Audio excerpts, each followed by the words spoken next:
gladly.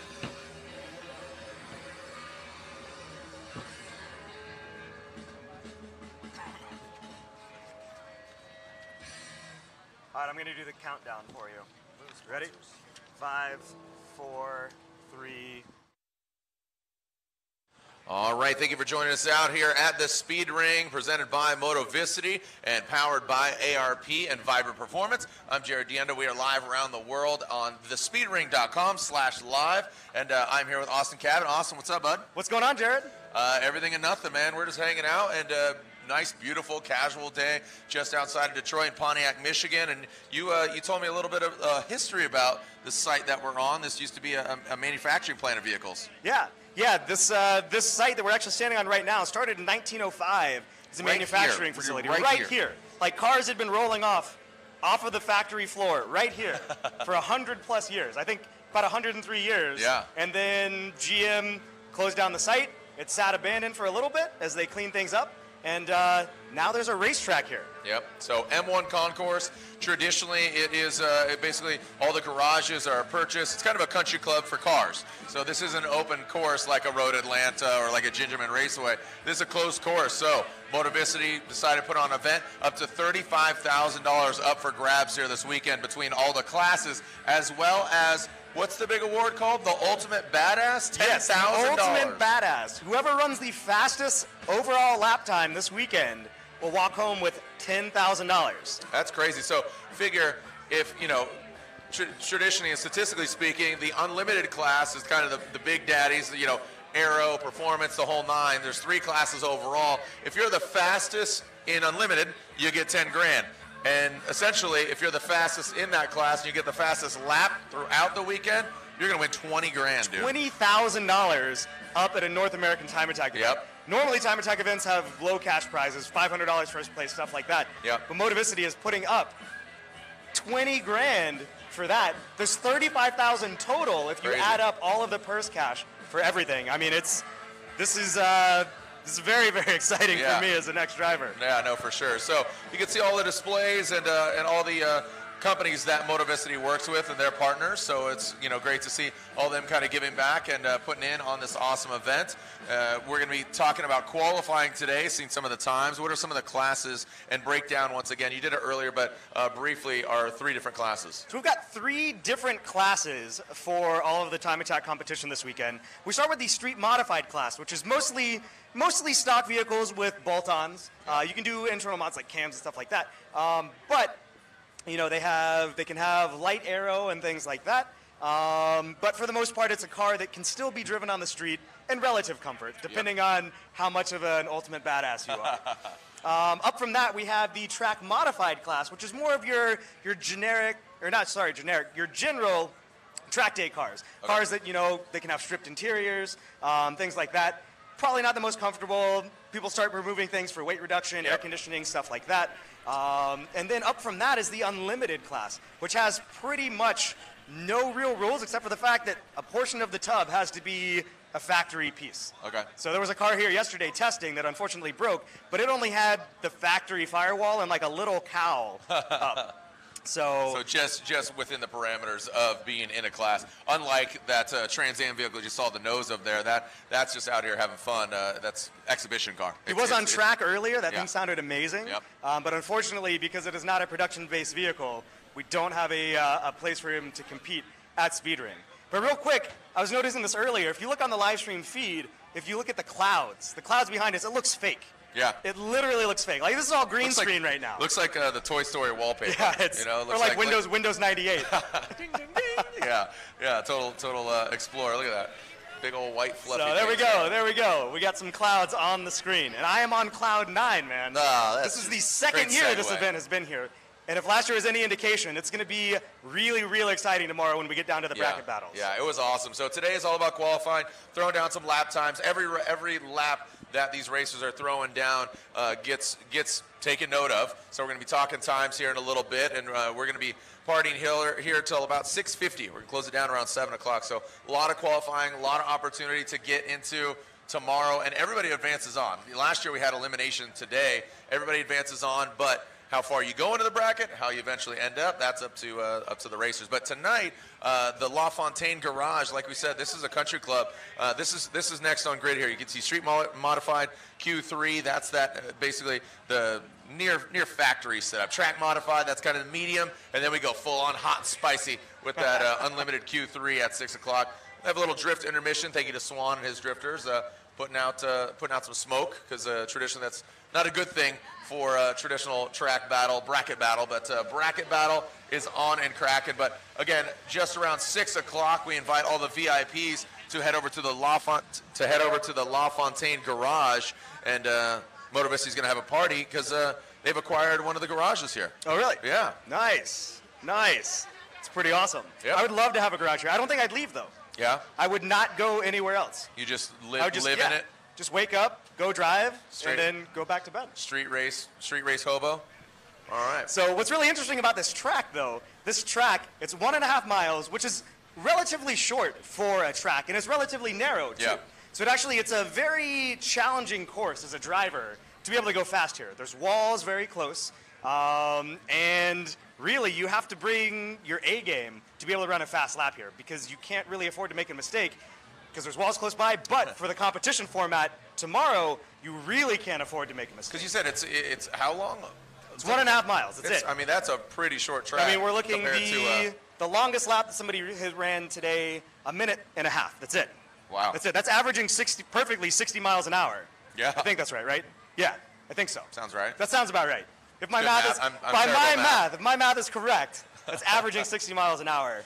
And I think that may have been just a lap where, he'd never been here before and we're just figuring everything out. The fastest lap run so far, though, look at that. this weekend, Richard Boak in the Can Jam car with a 102.398, which he ran just a little bit ago. Not far behind him, though, Andy Smedgard with a 104.845. And he was having a little bit of issues earlier. I was over in the paddock after the first qualifying session, and the car actually had cut off on him. Oh, no. So, yeah. So he's got that sorted out, and we'll see what he can do later on in this event. Some notable names that stand out. Jackie Ding, he's fresh off of doing some stuff with the Hoonigan. Yeah, he just came back from the Hoonigans Wanted Challenge. Yep. So they're working with Fiat and doing some driver search, essentially, which is a cool project, as well as Chris. He's in the pits here. He's not racing this weekend, but another Christian Falapa's here too. Yep. So talking about another notable name, Tim O'Gorman, which you said now he's stepping behind the wheel of an IMSA vehicle. Not only is he racing Pirelli World Challenge, piloting a Honda Civic, he's also stepped into IMSA. Yeah, and a TCR Audi. Awesome. So he's got a little bit of racing experience and background. So so Tom's out here. He's racing. He's racing a street modified, and he broke a new record of street modified with a 110. Behind the wheel of he's piloting a Subaru this weekend here. No Honda badge for him this weekend. And so if you look at the fastest lap times between street modified and unlimited, there's only an 8-second spread between the potential of those two classes. So really, if you bring a car that's maxed out for the class, that street modified class can actually be pretty quick with the proper driver. Yep. Especially on a short course like this. On a longer course, it might be a little bit of a larger gap. But for this, it's going to make things really interesting. And even in street modified, first place, if you're the fastest or you win your bracket battles, best 2 out of 3. I feel like we're talking about drifting here. Best 2 out of 3. You kind of want to pace yourself. You want a gap, no passing, and we're looking for the cumulative. Not the cumulative, the fastest of each battle. So if there's a tie, we did say last year we saw a tie a couple times. Yeah, which was really, really awesome. And then we send them around one more time, and there's so much suspense. Again, one more time. One more time. Another drifting reference. Let's send it one more time. Yeah, exactly. So, but $5,000 up for grabs and street modified for first place, $1,000 for second, $500 for third, and that's also in track modified. But the unlimited $10,000 up for grabs, $2,500 for second, $1,000 for third. Prizes being given out, and again, the Ultimate Badass Award, $10,000, and no joke, just to be called the Ultimate Badass. That's a bragging right. That is. I hope there's like a title belt. It just says Ultimate Badass. Oh, and it spins? It's a giant belt. Yeah, it'd be great. Does a burnout. The Moravsky logo does a burnout or something. Has a little smoke machine behind it. All right. Like a built-in smoke machine. Now you're getting ridiculous. Yeah. Just the belt. Just the belt, sir. Yeah. All right. So, again, we are live. So go to thespeedring.com/live. Will Rogie, Frogie over here holding the camera down.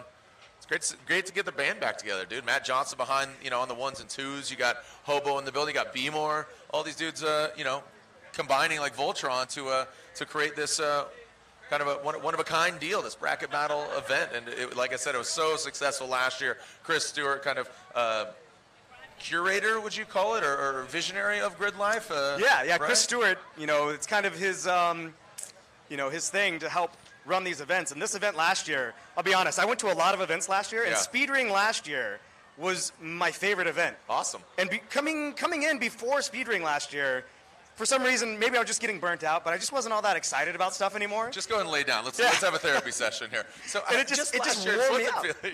I was just worn out. Yeah. And after Speedring, it just reinvigorated everything. Awesome. Because it was just such a different take on a sport that I've been around for years and years. Awesome. Time attack. That's great, man. And I'm glad to see, Austin Cabot's back. He's back, everybody. Back in black now. Back in black. I am back. I'm in black, too. I'm black and gray. We're kind of... We're opposites. Yeah, we're opposites, but black and gray seems to be the color. Excuse me. But so, again, thank you to Motovicity. Thank you to S3 Magazine. Thanks, Jonathan Woolley. How we doing, bud? Yeah, he's just the voice of God just hovering over you. And so we see NRG Innovations. They're profiling some of our products out here, or some of their products popping in. Yeah, there's a lot of vendors that have come out to help support Speedring. So it's, I had a chance earlier to walk around, and there's a pretty full field here. But what I'm really looking forward to is tomorrow. Not only do we have the bracket battles, there's the car show tomorrow as well. Okay. Today's going to be fun, and it has been fun, but today's only qualifying. Right. There's really not a lot of suspense today. It's really tomorrow when it comes down into the bracket battles, which if you're just tuning in and you don't quite understand what the bracket battles are, we have those three classes that I explained earlier, Street Modified, Track Modified, and Unlimited. All of the drivers that are out today in those classes are running lap times. Based on those lap times, we will create a bracket overnight tonight and pit one car against another.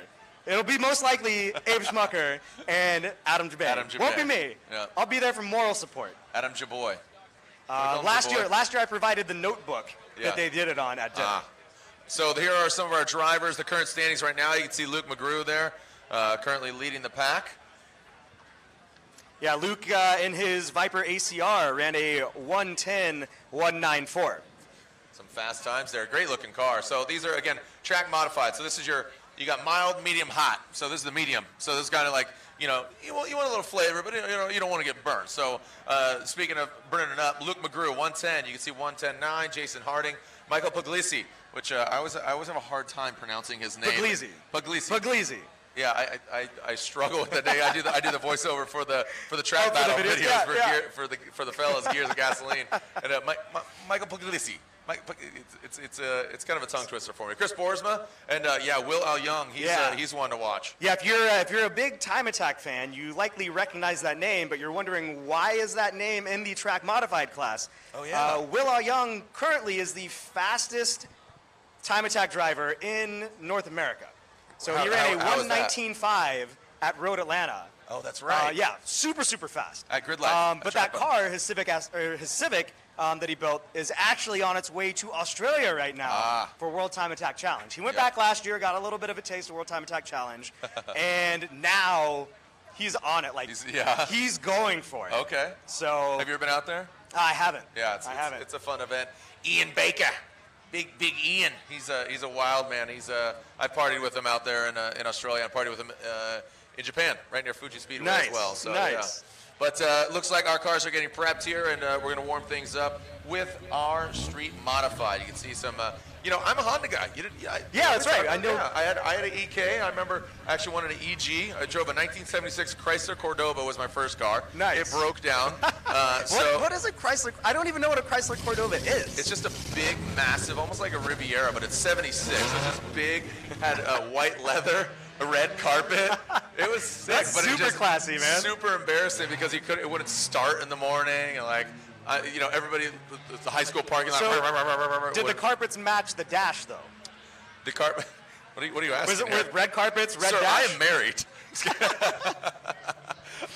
You know what? It had a red dash. It had a red dash. All right. And there's Unlimited. So Richard Boak with a 102. That's what you're talking about. Smedegaard. I always think it sounds like Smedegaard sounds like a villain in a Harry Potter movie. James Houghton, Derek Boyd, and Savannah Little there with a 1:16. So you can see the times, current standings. It's all run what you brung, see if you can throw down the fastest, and tomorrow's when we go head-to-head. What's interesting, a majority of our unlimited class competitors are driving all-wheel drive cars. So Richard Boak, Andy Smedgard, and Derek Boyd are all in all-wheel drive cars. But James Houghton is driving a front-wheel drive Integra Type R, and Savannah Little is actually in an LS-swapped 350Z. Yep. So, we're going to see some of our fastest lap times there of the weekend in that unlimited class. And right now, the conditions are pretty optimal, to be honest. Ideal. It's a little brisk here. Still got the sun out, so it's going to warm up the track, warm up the tires as the guys and gals make their way around the track. So what you're seeing right now, that is Tom O'Gorman piloting a borrowed car for Speedring. Oh, O'Gorman's I thought O'Gorman was in a Subaru. I thought it was too, but I think it's that car. That's not a Subaru. Oh, no, never mind. Sorry. It's car number 47. That is James Houghton driving in a separate class. Okay. In the street modified class. Look at that shot. Great shot there. Like I said, look at you talked about the clouds. It definitely looks like a green screen. These are all fake. It's all a figment of your imagination. It's all just CGI, man. This is all a figment of someone's imagination. Pure imagination. We were singing, are you willing? I'm sorry, you got to play the role of Oompa Loompa. I got that height going for me. You're smaller than me, dog. You know that. I got that height going for me. So right now, that's Shylin Wu in that car number 99. That thing is super, super loud, too. It's supercharged V6. It's great looking car. Yeah. So he's got all the aero. I'm interested to see what he can run. He ran a 1:12.6 earlier.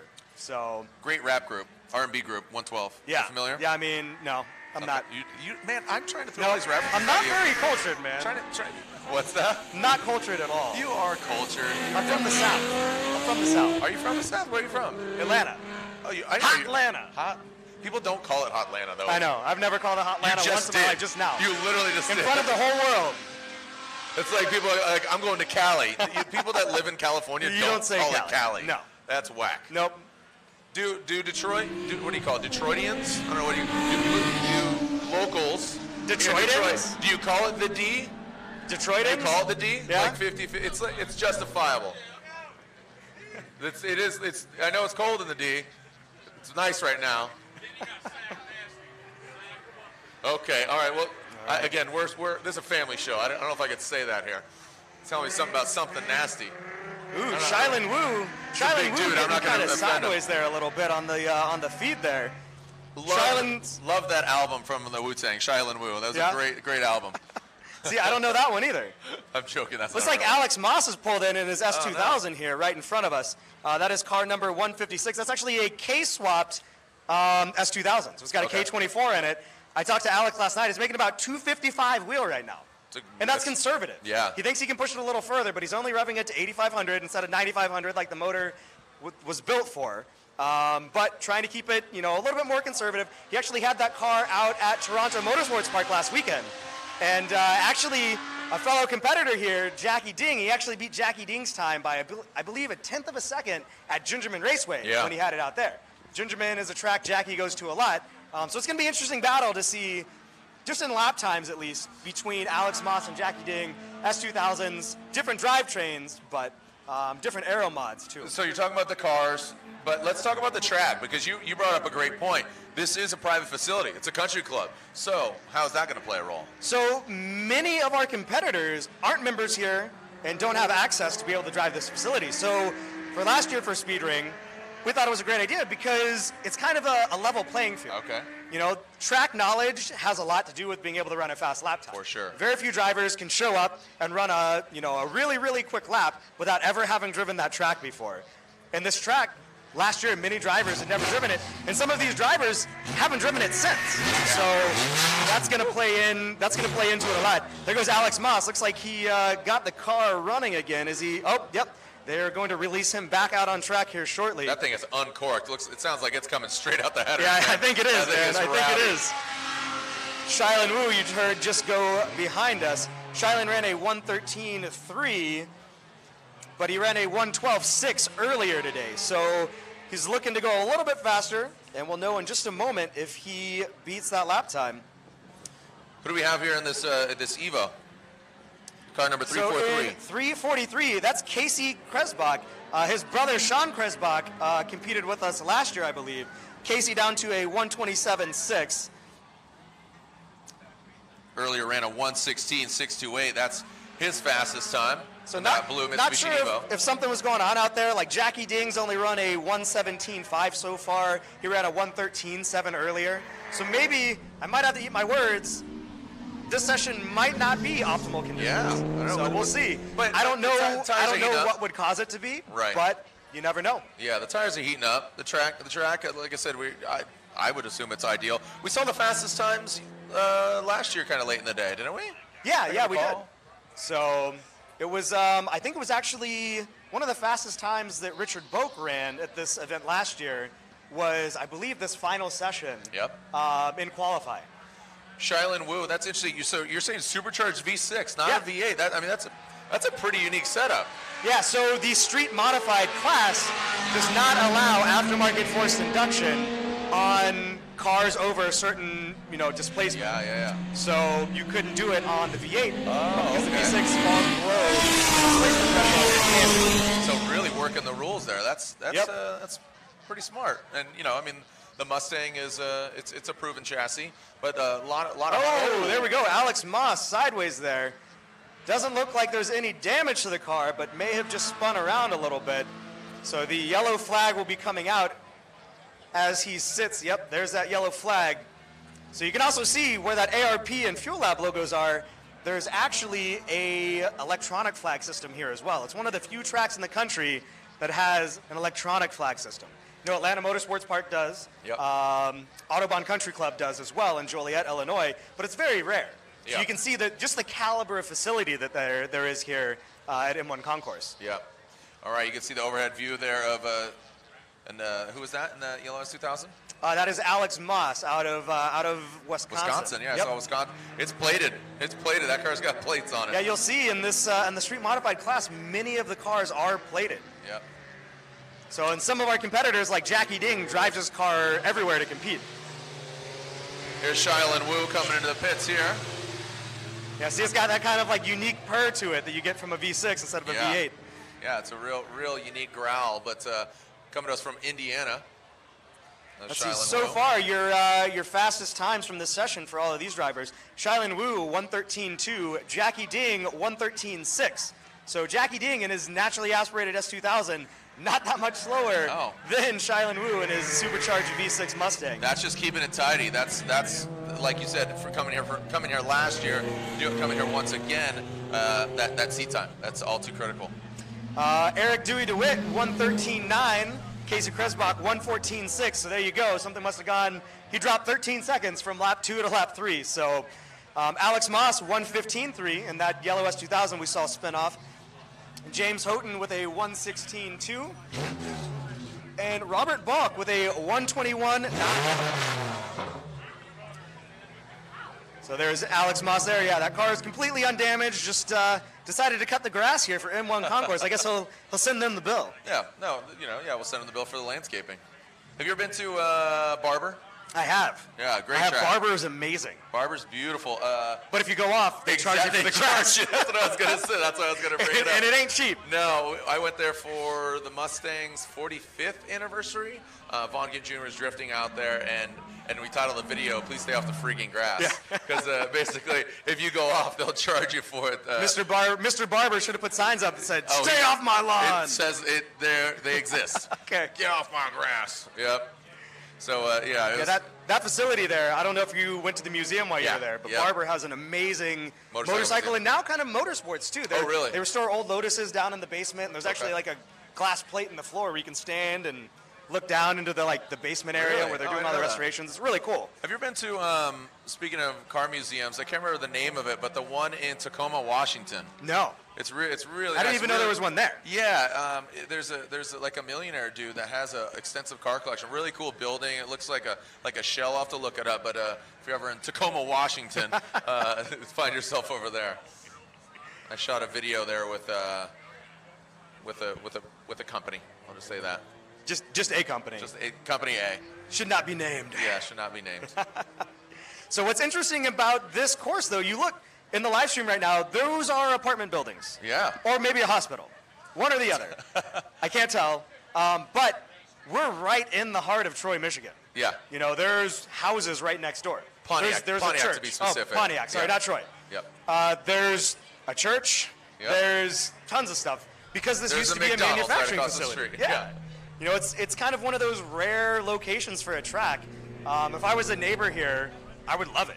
I would absolutely love it. Or if Yeah. I lived here in one of those buildings, in one of the garages, I'd be on cloud nine, man. Yeah, I mean, so, you know, some tracks like Pomona Raceway, you know, the drag strip. Yep. There's a house, this woman that's lived there forever. I don't know if she's alive anymore, but basically, I know, and it might be urban legend, but I believe it to be true that there's a woman that lives near the track, and every winter nationals or every race they have there, it's Top Fuel or NHRA or Nitro, they send her to Hawaii. Oh, really? For that week. For the week? Yeah, so she doesn't have to. That's complain. not so bad. Yeah, it's not too shabby, you know. I mean, maybe I should complain and get a trip to Hawaii too.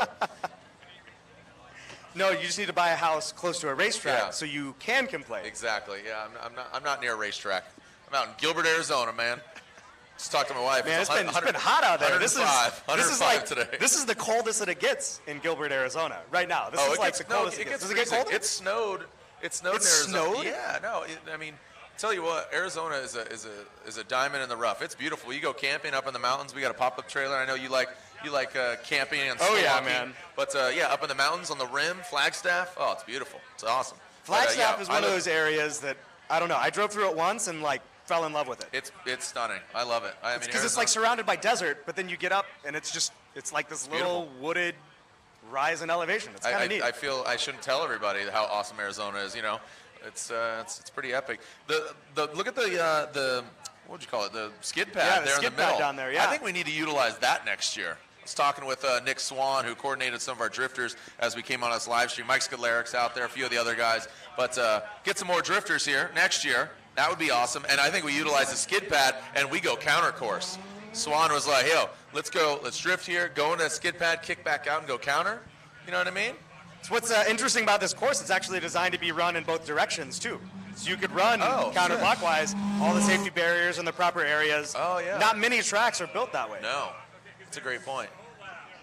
There you can see Dan Lewis and his DMN Racing S2000, followed by Darby Barber in her turbocharged Miata.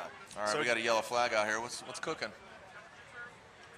Looks like that might just be the yellow flag for the warm-up lap, so people don't send it right away.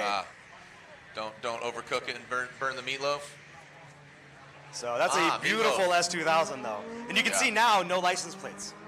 So street to street mod, or sorry, street modified to track modified. Are you sure? But Dan Lewis the is street disappearance of modified. license plates. I think he didn't want to, have Oh, that's right. insurance. That's right. Never mind. We have any insurance agents here? I'm gonna have to ask you to leave, please. Yeah, go ahead and turn a blind eye. Yeah, almost hit a bird there on the live stream. We almost saw a murder. Yeah. One of the first murders on live stream. A murder of crows or a murder of just a pigeon? You know that's what it's called, right? It would have been really ironic if it was a bunch of crows that he ran over. Got murdered the murder. Right, you know that, right? Would that be called a double murder? Oh, dude. So you can see here, this is the start-finish line. So yeah, so we moved the start-finish line this year. Last year was kind of right in front. Yeah, so last year it was in between turn 10 and turn 1. But as drivers were coming through, being really, really hard on the brakes, coming through there, they'd be accelerating and then try and accelerate across the line, and then hit the brakes, and we had a couple instances of some offs last year that could have been much worse. But so because of that, we ended up moving the actual start-finish line because this track is designed more for testing and, kind of just driving your performance vehicle. There actually isn't a loop for timing cut in. Okay. The way the timing system works, there's usually a line that runs under the track that picks up on the frequency from the transponders. There isn't one, so we can actually place it wherever we want. Yeah. So yeah, like you said, great looking S2000. What kind of times are we looking at here, Austin? It's like Dan on his out lap ran a 122. So this is their first timed hot lap. As Dan comes in pretty much into view from us here by the tower, coming in into turn 9. Turns 9 and 10 here that he's coming through.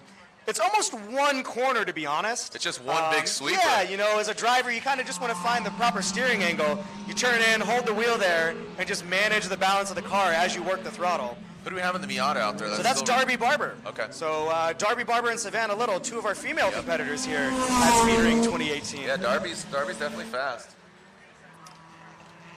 Looks like Dan Lewis down to a 1:14.7 now. He ran a 1:14.5 earlier, though. So you might see him go a little bit faster than what he did.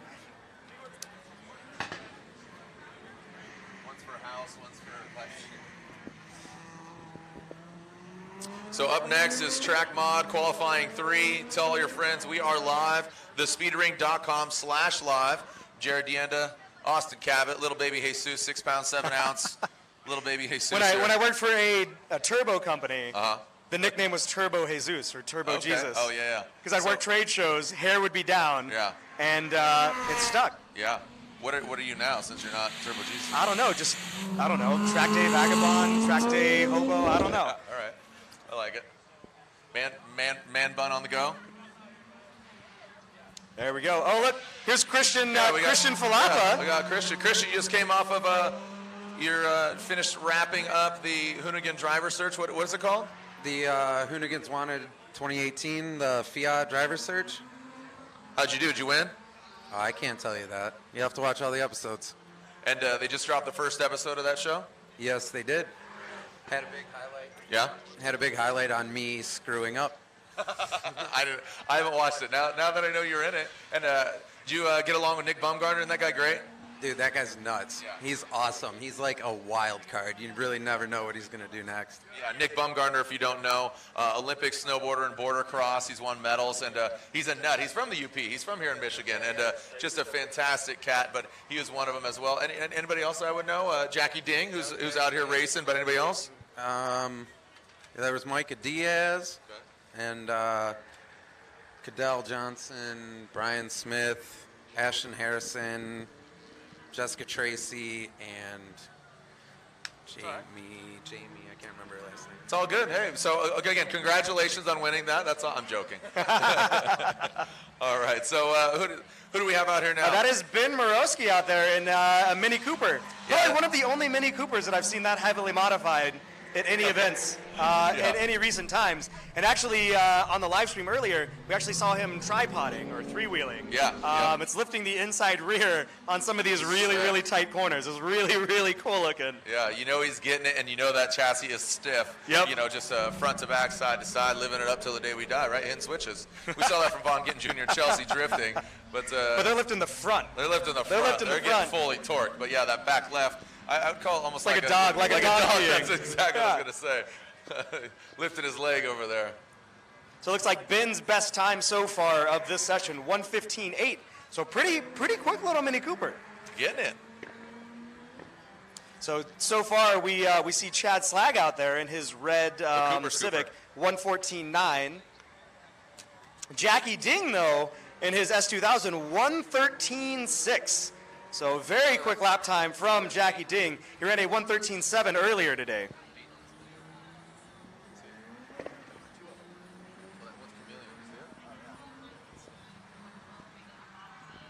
All right. So just there we go. What do we got? Looks like you just lifted a wheel there for a quick second. Uh-oh, we got Darby's throwing a lot of smoke out there.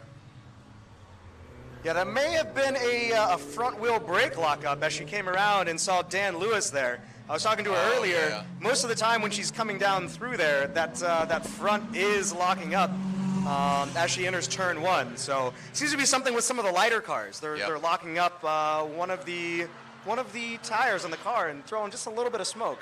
We have had a big accident here already, warming things up. That great looking E46, and from what I understand, the vehicle just got done. What was his name?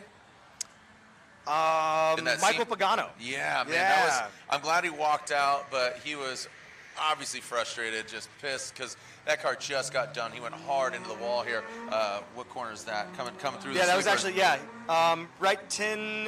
Right in between 10 and on 1. the exit of 10B. Pretty much right where the start-finish line was last year. Yeah, you feel for, the racers. They put a lot into us, and, he goes hard and just right in between, right into the pit out wall, just slammed really hard, got out of the car immediately, which is great, but I actually didn't see it with my naked eye. I heard it and felt it because he got into that tire wall right there near pit out. I was talking to our time attack director, Abe Smucker, and he said the first thing that Michael said to Abe when he saw him, like right then, right after it happened when he got out of the car, he goes, "I'm sorry." Because a lot of our competitors are so in tune with what's going on. Yeah. Michael's first thought was, "Oh no, I've screwed up the event." Oh, man. So, he wasn't that worried about the car at first. Once he realized he was okay, first words out of his mouth, "I'm sorry." "I'm sorry." So, that really just shows you just the type of competitors that events like this kind of bring in. Not only are they here for the competition aspect, but they're here because they enjoy the community. Right. So, and like we saw last year, and what we'll see hopefully tomorrow during the bracket battles, a lot of the track competitors, when they're not driving on track competing, they're up here watching the live stream with all of their other competitors cheering their buddies on. So that was last year. We're going to see a lot of that tomorrow. Yeah. Last year, that was one of probably the most unique things that I saw. And really seeing that's one of the things that made me so excited about being involved in the sport again. Oh, look at you. I know. Getting all sentimental. I'm not crying. You're crying. I'm tearing up. There's dust, right? There's dust here. Just a little bit. It's a little dusty all of a sudden. Just a little bit. Hey, I want to thank our sponsors for putting on. Again, Moravsky Distribution. They are creating the speed ring and powered by Vibrant Performance and ARP. As well as I want to thank SuperTech for sponsoring the Unlimited class, the Fuel Lab Street Mod class, as well as NGK Spark Plugs and CSF. So among many other companies that are involved, but those are our presenting sponsors, as well as McGard, Royal Purple, Dynan, McLeod, Redline Oils, King Bearings, AEM Electronics, Fluid Damper, Borg Warner, Tile, Mishimoto, Ineos, Exity, and MagnaFlow Exhaust. And there's all the sponsors there. And again, title sponsors ARP and Vibrant Performance. They like to say powered by. Lots and lots of support from all of these vendors here at Speedring 2018. So I think some of them unfortunately couldn't come out to the event last year, saw how much fun we had, how awesome the event was, and said, you know what, I'm going to make it out this year. I'll take a Bud Light now. So there we go. There's Darby Barber, which you're looking at there, just coming in from her session. Doesn't matter. Whatever. Next time you come by. You can have the white one. So that is a turbocharged Miata. She's planning on doing an upgraded transmission. You see K Miata there.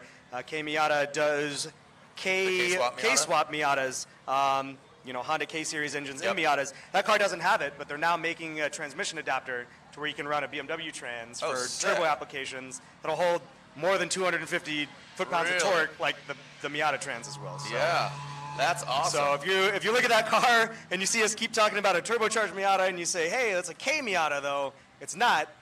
She's running the transmission swap kit. Okay. So.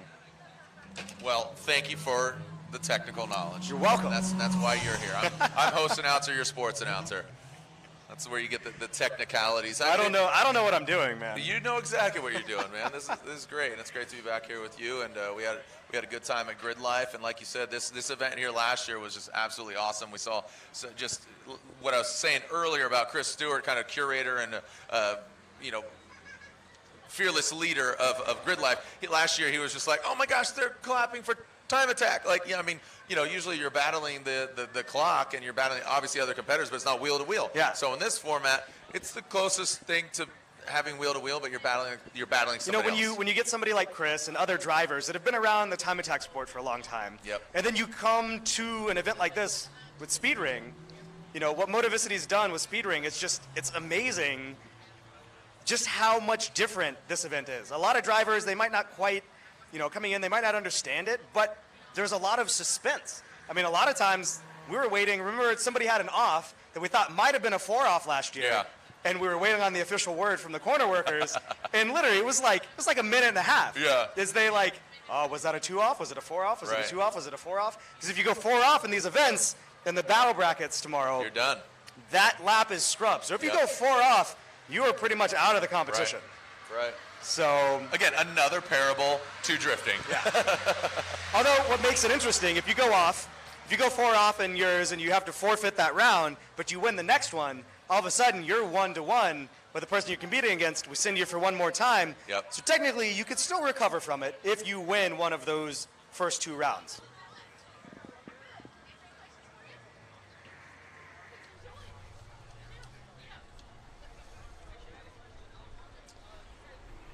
All right, next up, as you can see, will be track mod. Track mod after this. Out there on track right now. That's car number 03. And who do we have out there right now? So here's, again, track modified Q3. Unlimited after that. That is the run and gun. And then we'll have a little drift intermission, featuring some local drifters. Thought we'd kind of throw in some, with some downtime, throw in some sideways burnouts, courtesy of a few local drifters. You see the MI Drift, Michigan Drift. One of the drivers I've known for a while, Mike Skidlaric, runs Detroit Drifting Company. Like I said, just a beautiful day out here. Last year, wasn't it hot? Wasn't it? No, it was really cold in the morning. That's like right. Really, really cold in the morning. I remember having to steal Time Attack director Abe Smucker's truck and just firing it up and letting it idle for literally 4 hours in the morning. So we get here around 5:30, 6 o'clock. You can see, some of the track modified vehicles getting prepped there, getting ready to head out. Love this Starlet, the wide body TRD Starlet, one of my faves. I already snapped a picture of that thing. Who's that? Who's piloting that? That is Angel. 525. I forget Angel's last name, but I think that's doesn't have like a 4 AGE in it or something. I haven't looked under the hood, but yeah, not on the driver's list.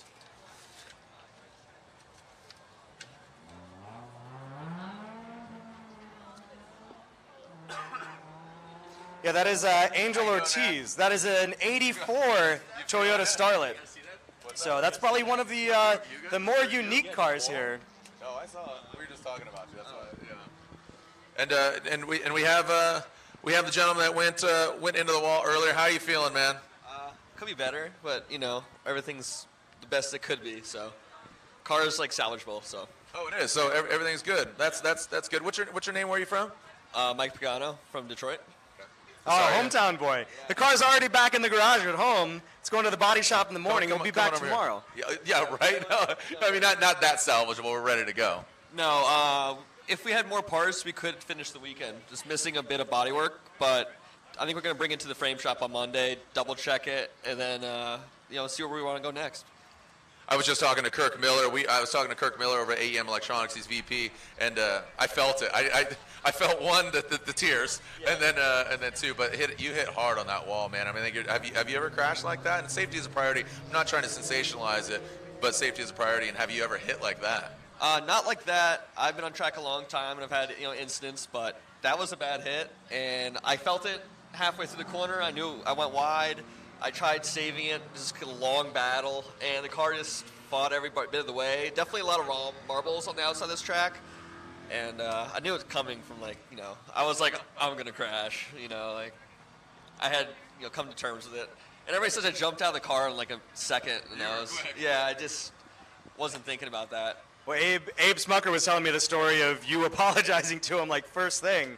To me that just shows you what the event is like. So. And you may have not even it was probably a subconscious decision, but it's props to you, man. You're probably seeing red, but you knew kind of the flow of the event was being thrown off. Yeah, and being at Atlanta where there's so many crashes, and I was just getting so upset about that, but frustrated because you a hot lap and it was rough. I know I was like, damn, I really.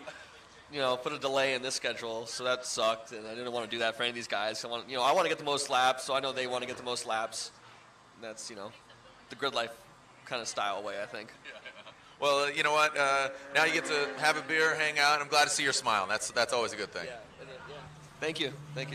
Yeah. So grab a beer, hang out, cheer. Who are you pulling for? Because what class are you in? You're in this, right? You're in a street mod. Yeah, I'm still in street mod, rear wheel drive. I don't know how they split it up, but probably Darby. She's racing with me in A-Star Fab.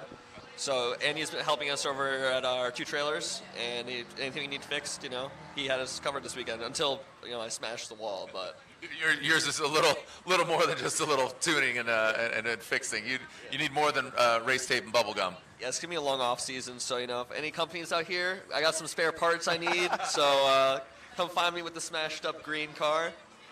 He's the guy just drowning his sorrows in Bud Light. Yeah. Seems legit. Yeah, Seems exactly. legit. that's the name of your garage, right? What's really cool to me, your car started off as a show car.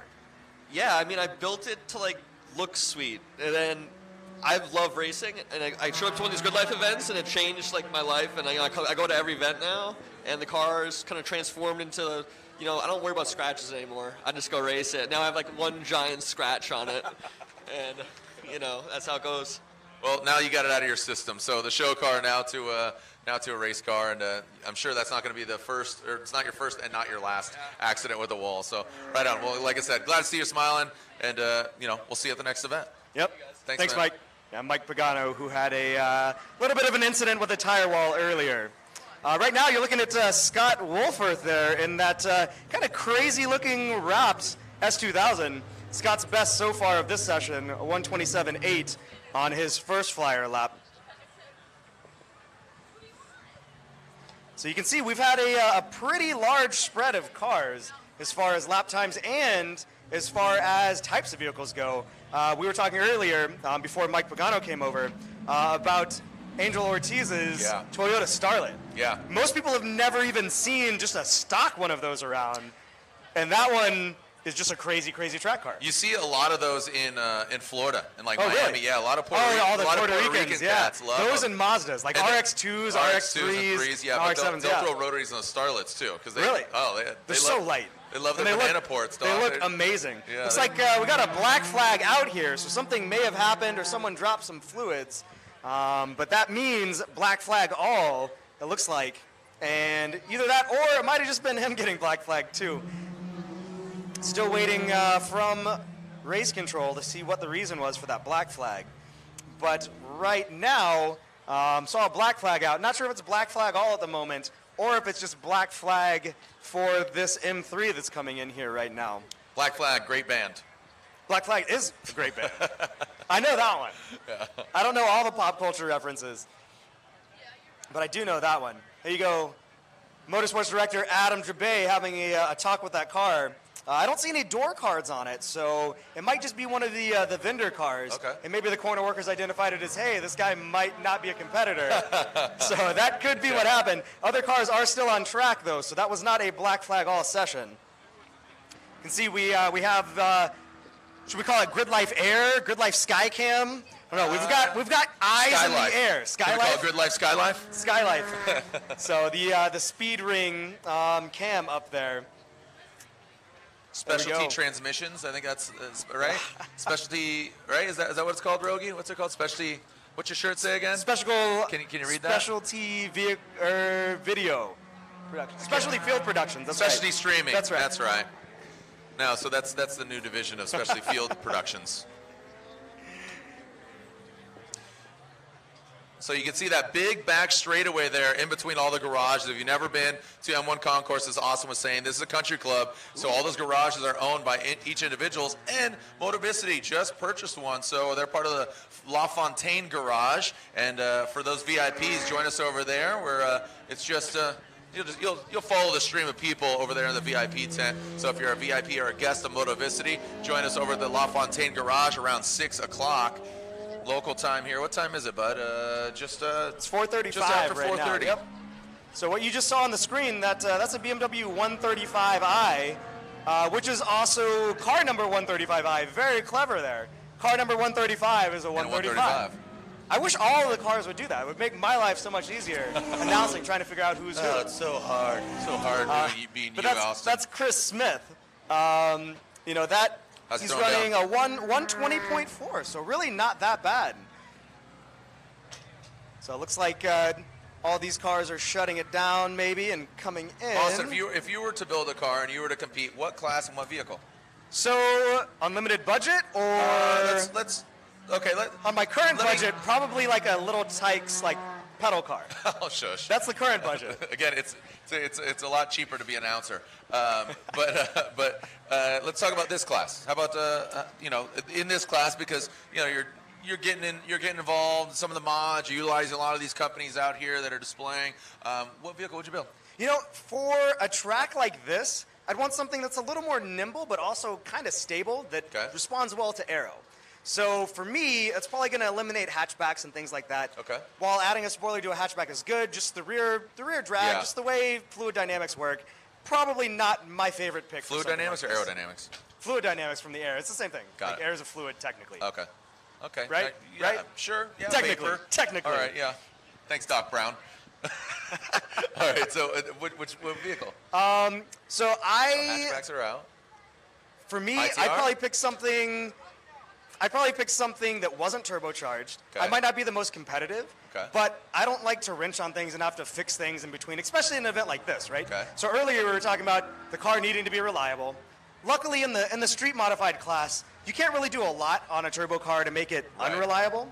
Right. But just for me, I don't want to turn wrenches on a hot motor if I have to in between sessions. Especially in an event like this where you might have to turn around and literally not even get out of the car. You might only have 2 to 3 minutes from when you get off the track to when you have to get to the next battle. Yep. So eliminates that. I've had an S2000. I really like S2000s. So I might pick an S2000. Okay. You saw Alex Moss earlier has that K24 S2000. Something like that might be good. Alex and I were talking earlier. You can get maybe 300 wheel horse out of one with a decent built head. Costs a lot of money to get it to do that. But maybe something like that. Okay. Known chassis. They're very, very durable. Yep. So I think I might have to pick an S2000 like Jackie Ding and Scott Wolfirth and Alex Moss have out here at Speedring right now. All right. See, I'd build an EK. An EK? That was a car I owned, so I didn't finish it. Yeah. Would you just build the same one and Oh man. Not the same one, but the same color, same year? Would you go nostalgic? No, I wouldn't go nostalgic because it got a little ridiculous there with silver and blue pearl and Wings West body kit. Like it got pretty ridiculous. Then I went caged, MB motoring front end. Well, you went caged. Yeah. Oh, you went like full caged? Full cage, yeah. Really? Like in a street car? Yeah. I was a kid, man. Kids don't try this at home and don't try it on the streets, but I grew up street racing. They made the movie Fast and Furious about what we were doing. Yeah. So, I remember and you figured if you're going to do it, you might as well be safe about it, right? It was ridiculous. It was. I got the cage. I got the one-piece front end, and I had shaved handles but no door poppers. I didn't have the money to get the poppers, so I'd have to leave the windows cracked. Fortunately, I lived in San Diego, so Yeah, you don't need it. Yeah, I don't really need it. So, and if I had to lock the car, I had to go through the trunk. So I did military training to get into the car. So yeah, I've done some wild things when I was a kid. So did you ever do you ever take it up to the canyons or anything, like up Palomar? No, or drag anything? racing. Oh, drag car? Yeah, and I did take it up. I eventually got a 03 WRX wagon too, Okay. and that was a fun car. Wagon life, man. Yeah, I love wagons. I had a Jetta wagon. I had a Jetta TDI wagon, man. Did you? It's great. Yeah. Wow. It's 2014. What color was it? White. Mine was gold. Gold? I had the gold one. Nice. Yeah, I had with the gold tan one. interior? Yeah. No, black. Oh, it was black? Yeah. Oh.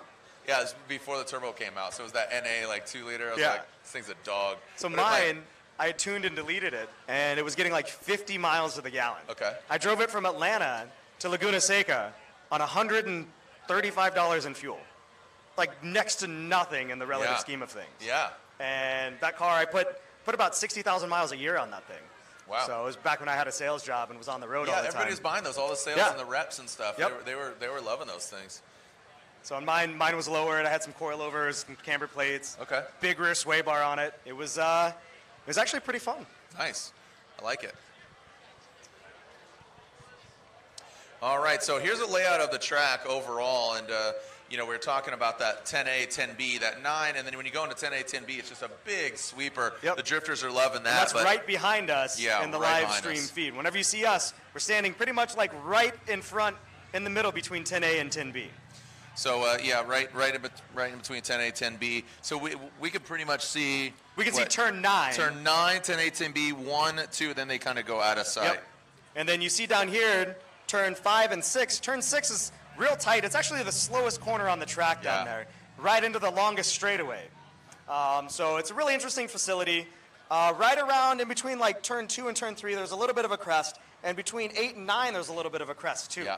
So there's about 25 feet total elevation change here at M1 Concourse. Yeah. That's barely anything. Yeah, but for the Midwest, it's actually pretty decent, to be honest. Yeah. So that's the thing with Midwest tracks for the most part. They don't always have the most elevation. It's relatively flat all over the Midwest. But as you get kind of closer to the water, there's a little bit. So here, other tracks like Gingerman Raceway have a little bit of elevation. Inland a little bit. You have Mid-Ohio that has a little bit of elevation change. You have Groton, here in Michigan. So Groton's a really interesting track. It started as like a drag strip. So like there's almost like a runway front straight. It's really long. Yeah. And then the story goes, the track owner decided to build a road course one day and had a few too many drinks, hopped on his tractor and just carved the track out. Really? And when you drive that track, definitely feels like it. Doesn't feel anywhere nearly as refined as M1 Concourse here. It took me like 2 full sessions, not 2 laps, 2 full sessions, like 40 minutes to figure out where everything was going. Really? It's got like weird off-camber turns and stuff like that. Wow. It's a challenge. If it's your first track, though, to go drive, I don't really recommend it. Okay. And where's that at? You said here in Michigan? It's in Groton, Michigan. Groton, Michigan. Yeah. Never even heard of it. So, yeah. And, there's a motocross track there as well. Okay. It's pretty cool. It's actually one of my favorite tracks just because it's so challenging.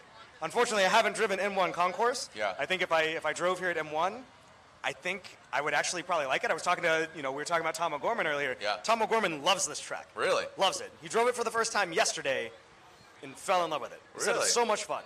So when you have a pro-level driver saying that about, a track that an event, like Speed Ring is held at, given it it's a pretty good choice. Yeah, give it a proper testimonial. You can So- see the display here, Sky Life on the Grid Life at the Speed Ring. So we're right, where, can they see us? Nope. Can they? Oh, yeah, we're in the Motivicity we're right booth, below the by Penguin. the Penguin. We're right under there. There's 2 shadowy figures. One, you can't see the head. The other, you can. I'm like right here. I got to drop down and wave. Hi, Mom. I'm tethered right now. I can't really walk out. Coming in closer here. Bring it on in. There we go. This is a Speed Ring Skycam 1. WSPD. All right, so again, thank you to all our sponsors as we are getting ready for the next group of Track Mod. Thanks to our sponsors, Speed Ring, powered by ARP and Vibrant Performance. And SuperTech sponsoring Platinum. They are sponsoring the Unlimited class, Fuel Lab, Street Mod class, and NGK as among many other companies providing what's going on here. So again, the La Fontaine Garage, Motivicity Garage, that's going to be opening up around 6 o'clock. Going to party over in the garage over there. All right, so we're just going to lay out here for a moment, enjoy the sights and sounds, and Track Mod will be hitting M1 Concourse here in just a moment.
And we have Track Mod Q3. This is a second group. Who do we have out there? Who's one to watch? Great looking cars, regardless. So right now we've got Jeremy Swinson out there, Michael Puglisi, Jason Harding, Luke McGrew, and Ken Smith. So actually leading the field off though is I believe that's Luke McGrew out there in that black Viper ACR. Following him in that right there on the screen, that's Mike Puglisi out there in the DMN Racing. The DMN Racing Mitsubishi Evo. Yeah, that Evo. Yeah, Puglisi is definitely fast. That's a very quick car. What kind of times have we seen from Puglisi so far? Let's see, Puglisi so far 1:11.11. So pretty quick there. Luke McGrew though, fastest so far in track modified 1:10.1 earlier today.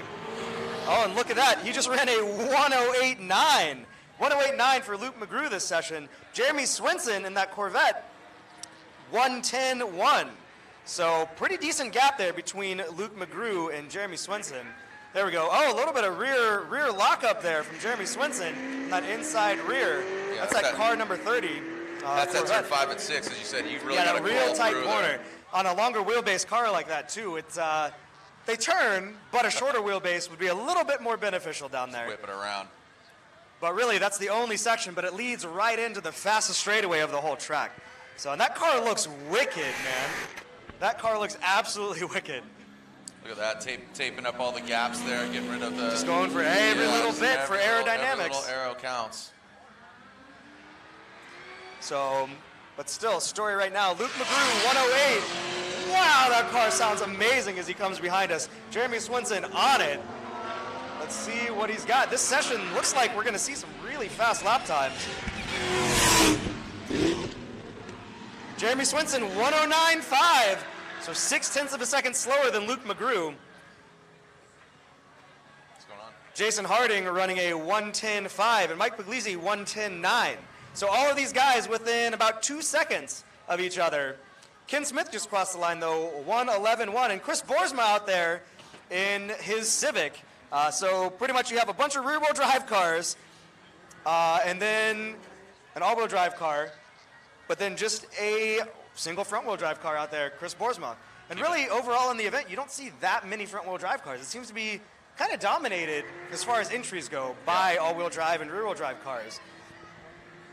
But from what we've seen one of the competitors here do in other competitions, Will Young, who we'll see in just a little bit in this same class, front-wheel drive cars can be pretty dang quick. Yep. And they're tidy, as you said, just keeping it clean. And Will Young, one of the tidiest drivers out here, keeps it really clean in between the lines. You can see there at the top of the track there, that's car number 22, that red Corvette. There's actually 2 red Corvettes out there right now, but that one is Jason Harding. 1:10.5 so far for Jason Harding. Let's see what he gets as he comes through here. Tripping timing, 1:11, so a little bit slower than he was just a lap ago. Yeah, and you can see just a little bit of elevation there. Not much, just a little jump. There's a jump? Sick. If you're going fast enough, but it's like right into a braking zone. Don't really recommend it. No. Not a good scenario. There we go. Look at that.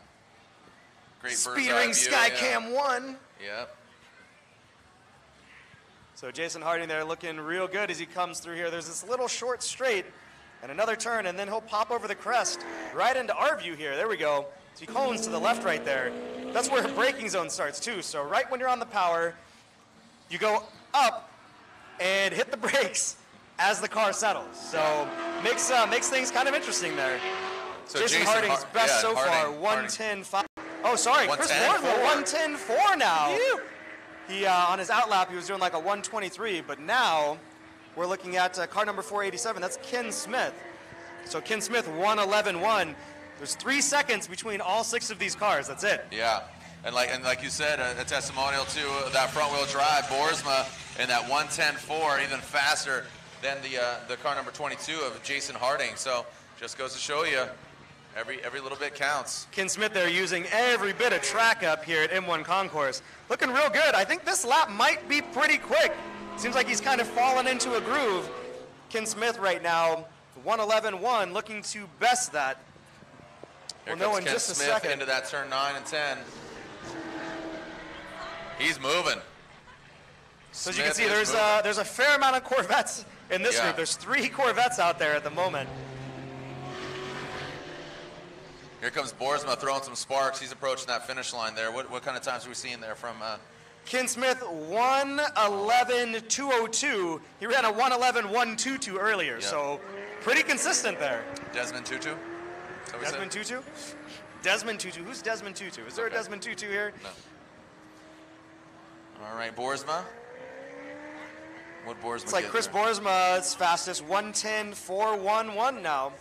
So your fastest of that group, though, Luke McGrew, 108.939. Jeremy Swinson, 109.5 so far. Chris Boersma, 110.4. Jason Harding, 110.5.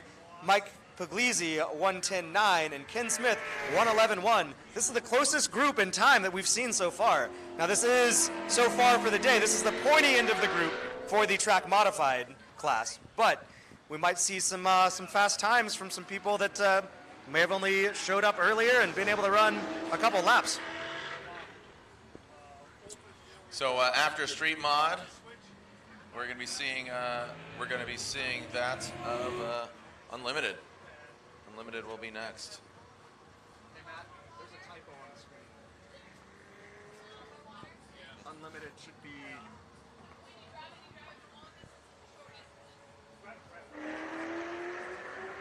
You limited. All right, looks like Boersma and that K-Tune Honda Civic pulls in. It's going to rest on that 111. Yeah, that's a pretty 110. 110.4. He ran a 111 and then went back out and went even faster, 110.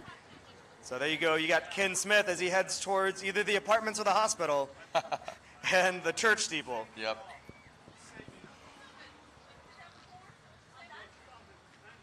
Turn 6 in that straightaway back there. I was talking to Aaron Kaufman last week. Aaron Kaufman stars in his own show, Shifting Gears, formerly of Gas Monkey Garage and Fast and Loud. But Kaufman, he shot a commercial out here.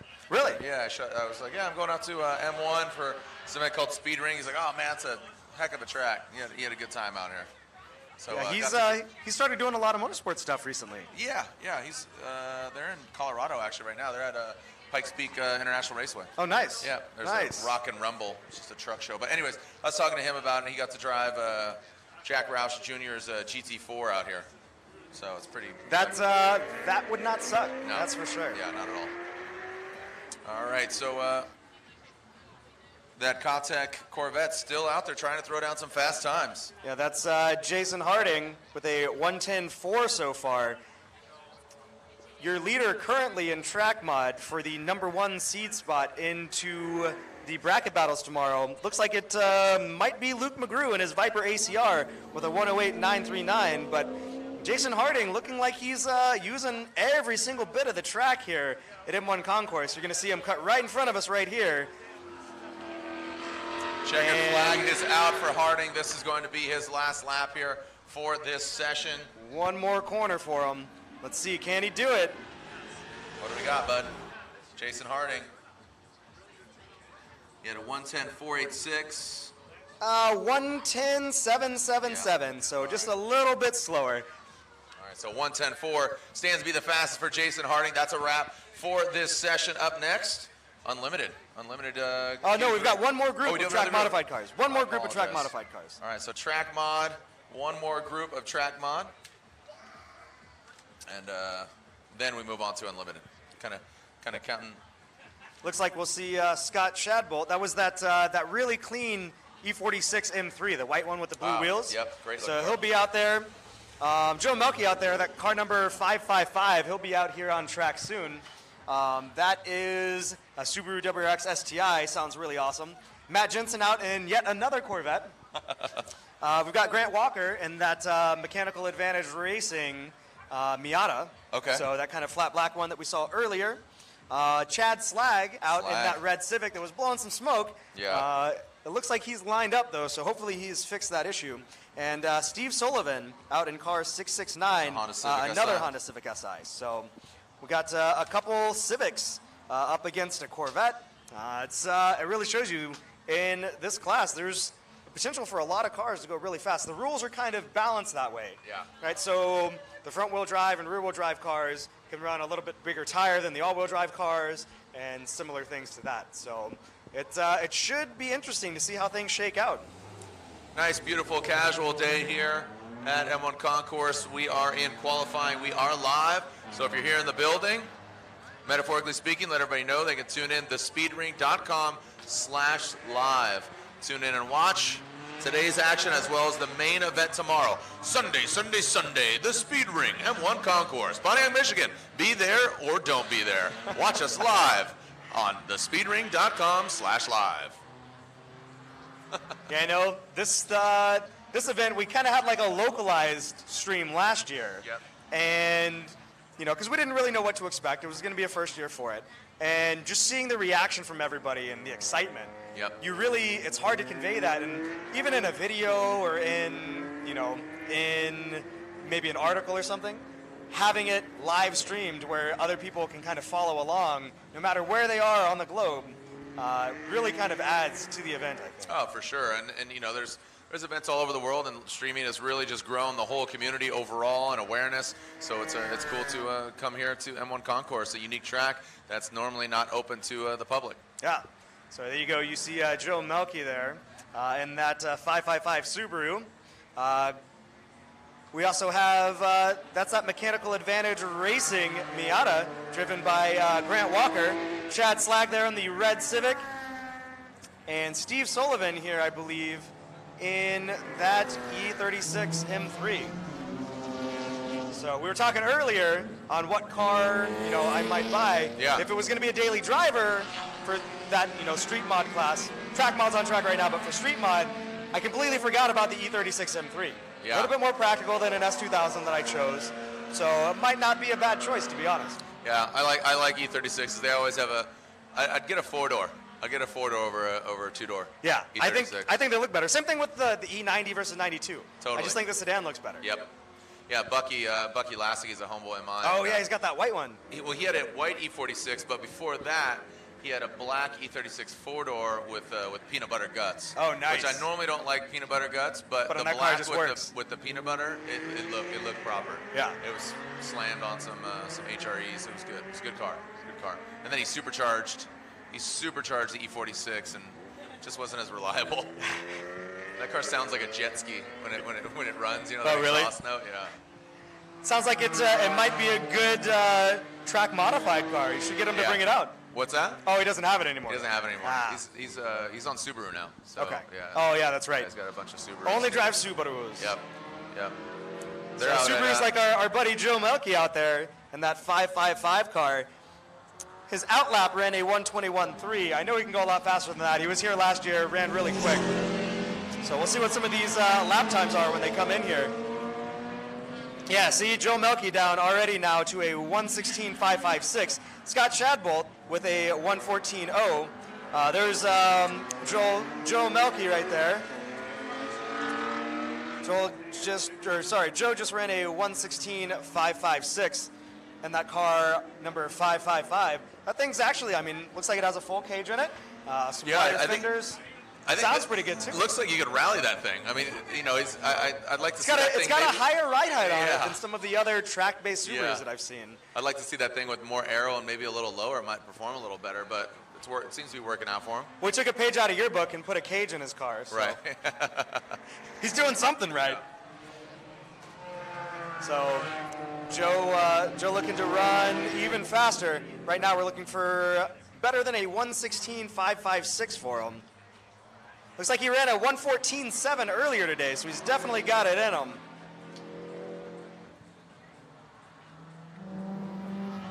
Scott Shadbolt crossing the line right in front of him, 113.7 for Scott. And Joe crossing the line with a 115.254. So still about another little bit to go to get down to that 114 that he had earlier today. But still, doesn't matter if he beats that time or not. You have to remember, all of these times today, it's going to be their fastest lap time that they've gotten out of every lap they've run today to set the bracket for tomorrow, for the bracket battles. All right, so again, this is our last group here of track modified. Yeah, And after then we this, move on to we'll have unlimited, which I think we may have time. We might be able to break them down into smaller groups if we only have two or three cars on track at a time. But we'll see what Time Attack Director Abe Smucker and Adam Jabay decide to do. Yeah, unlimited, we have how many vehicles? 3, 4, 5, 6, 7, 8, 9? I think we have, from earlier today, looks like there's 5 cars in Unlimited that have turned laps so far. Wow. And but that doesn't mean that they can't run this next session. So today is just qualifying for the bracket battles for tomorrow. You can see some of the beautiful garages here at M1 Concourse. You know, it's kind of a unique facility in that, like we were saying earlier, it's kind of in the middle of Pontiac here. And, you know, if you live close by, you could essentially come and buy one of these garages, be able to keep all your toys here, and potentially run the track almost any time you want, as long as speed ring isn't going on. Yep. So, again, all the VIPs join us over at the La Fontaine Garage. That's around 6 o'clock. Again, around 6 o'clock, join us at the La Fontaine Garage.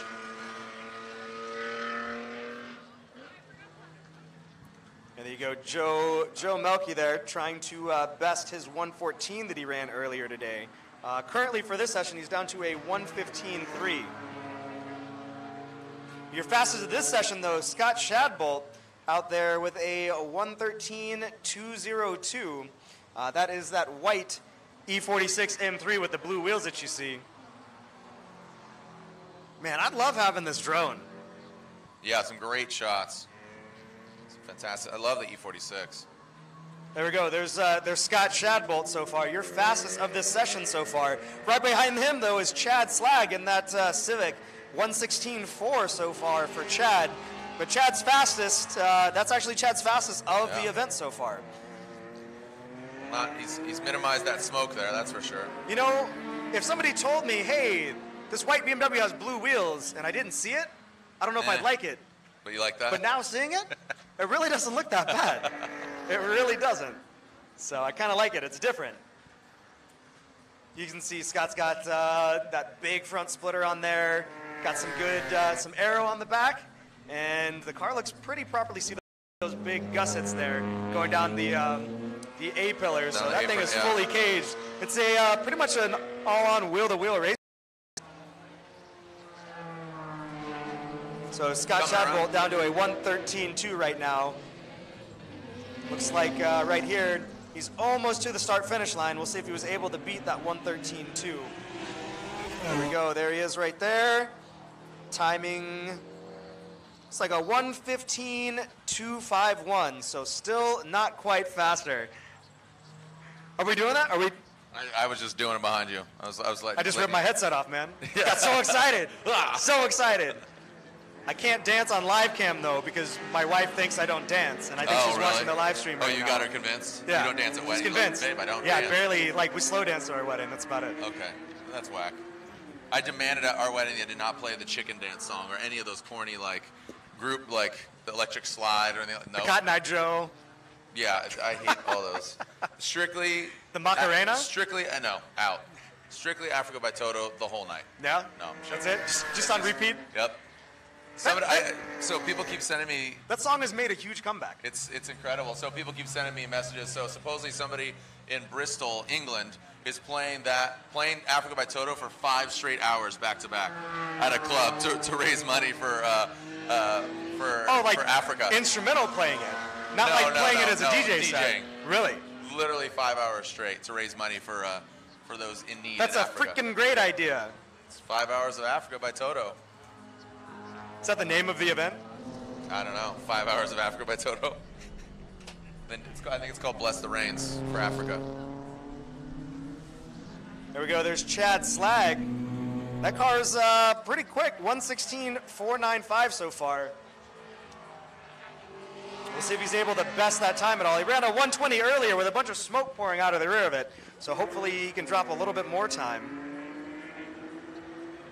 Scott Shadbolt still currently running your fastest lap of this session, 113.202. Joe Melky with a 115.0. Grant Walker dropping a little bit of time this lap, 116.3, and Chad Slag rounding out the field for this session, 116.495. I think Cone over here is headed towards the kids' bounce house area, so he's got a little time off. So head on over there for the little ones. You can go play down there in the bounce house.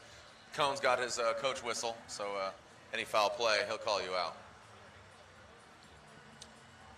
All right, the 555, and coincidentally, the 555 was Joe Melky, man. Oh, remember the old rally car? Colin McRae. Yeah, that's right. Colin McRae. That's was right. 555. The Subaru. I wonder if that's where he got the idea from. I'm gonna go out on a limb and say 100%. Oh, there's that white BMW blue wheels. I don't like it. No, I like it. It looks pretty on good. Paper, Yeah. You're like, white E46 blue wheels. And then you see it, you're like, yeah, that pretty works. sick. That works. Just the opposite of a blue car with white wheels, which typically works fairly well. Yeah. Speaking of Subarus, my WRX wagon was white with gold Graham Light 57 Pros with polished lips. Yeah? It's pretty sick. Nice. I missed that car. Yeah, I had a set of those Graham Lights, the 57 Extremes, though. Oh, okay. On my FRS. Okay. That I had for a year and put 20,000 miles on, and then unfortunately blew the motor on. Blew the motor on. Oh, boy. Oops. Oh, boy. Then you go 2J. It was, blew in 2013 on a 2013 model year car. Oh, Perfect. dude. Perfect place to be. Bummer. How'd you blow the engine? How'd you do that? So I had an aftermarket tune on it. Okay. Running E85. Okay. And in those cars, for some reason, some of the Subarus, anytime you run the factory tune or factory traction control setting tunes, anytime you get up to red line and traction control's off, it'll turn itself back on when you're at red line. It's a weird safeguard thing. Oh, man. So I was at Road Atlanta coming down turn 12, down the hill, full throttle, like 110 miles an hour. And right at red line, traction control decided to reactivate. And I was right on the rumble strips, and ended up having a tank slapper, barely grazed the wall. Like, I had driven the car down from Chicago down to Road Atlanta, brushed the wall, was still able to drive it back to Chicago. So it wasn't that bad, but got it fixed, and immediately had the tuner turn the check engine light off, deactivate it. Yeah. And then I drove it all summer and forgot about it. I forgot that the check engine light had been deactivated. You dingus. I know. So don't do that, kids. Don't do that. On screen. All right. What's that? We're going to be on screen soon. There we go. Look at that skid pad. Yeah. Beautiful day, and that is a wrap on Track Modified. So up next, Unlimited. We have 5 cars that threw down earlier, so hopefully we get to coming into this event, we thought we were going to have 9 unlimited vehicles. 10 grand up for grabs if you are the ultimate badass. And I'm allowed to say that because that's the award. Ultimate badass. If you throw down the fastest lap time, either today or tomorrow, so this whole weekend, $10,000. And overall, Unlimited wins $10,000 as well. So if you're the fastest in Unlimited and you win your bracket battles and you get the fastest track time, you're going to be getting $20,000 in your back pocket. So, okay, so Unlimited should be next. So we are getting the track prepared. Looks like getting a little scrub out there. So we're going to take a short break here. Next, when we come back, we should be seeing Unlimited qualifying up next, and we'll see some drifting after that. And then we'll head over to the La Fontaine Garage if you're here in the building. So again, awesome. Let's take a little break. We'll be right back here with some more Speed Ring presented by and powered by APR and Vibrant Performance, put on by Motivicity Distribution.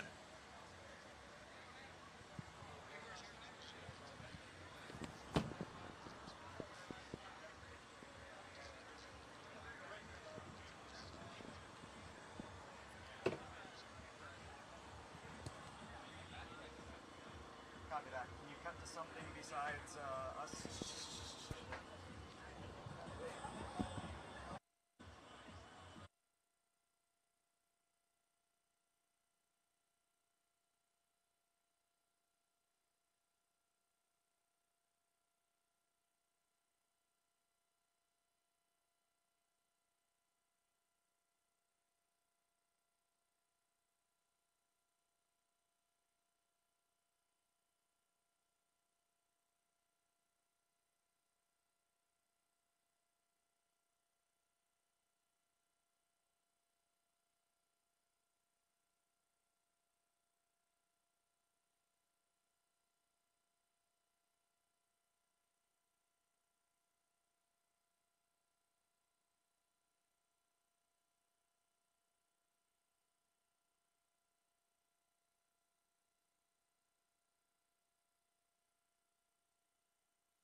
Hi, my name is Andy Smedegard. I'm here at Speed Ring at the M1 Concourse in Detroit, Michigan. I am driving my 2006 Mitsubishi Evo.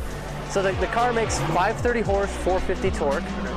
It's a 2.2 liter engine. It's running a Garrett GTX 3076 reverse spin turbo, E85, a 5-speed dog box transmission. It's only about 530 wheel horse, which is a lot of power, but in the time attack world, guys are in like, 6, 7, 8,000, whatever. So on this track, it actually levels it out a little bit. The big sponsors, RS Motors for sure. He built the motor, he did the tuning, full engine and drivetrain, all that stuff. That's all pretty much Ron. Stance suspension.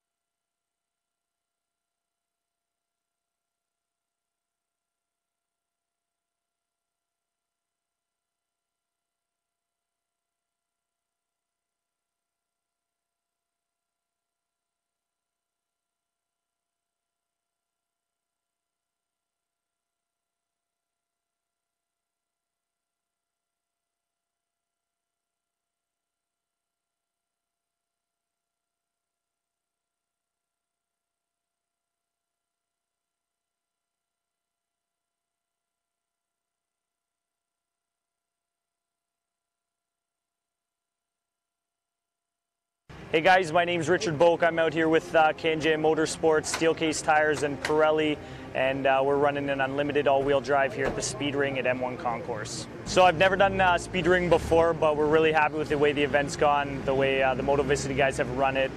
It's just been a blast. It's actually nice to see Canada and the US battling it out head-to-head. Expectations were to come here and win. Everywhere we go, that is the goal. We know we have good equipment, and I've been doing this for a long time. So motorsports is a pretty expensive hobby, sport, job. So the fact that they've really said, hey, listen, you guys are all my customers, I want to give something back to you, I think is fantastic. There's a bunch of different incentives, but the one that we came down here for was overall fastest time, which is $20,000, which may not seem like a lot.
Tiger Woods is kicking ass today.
can go live whenever you're ready.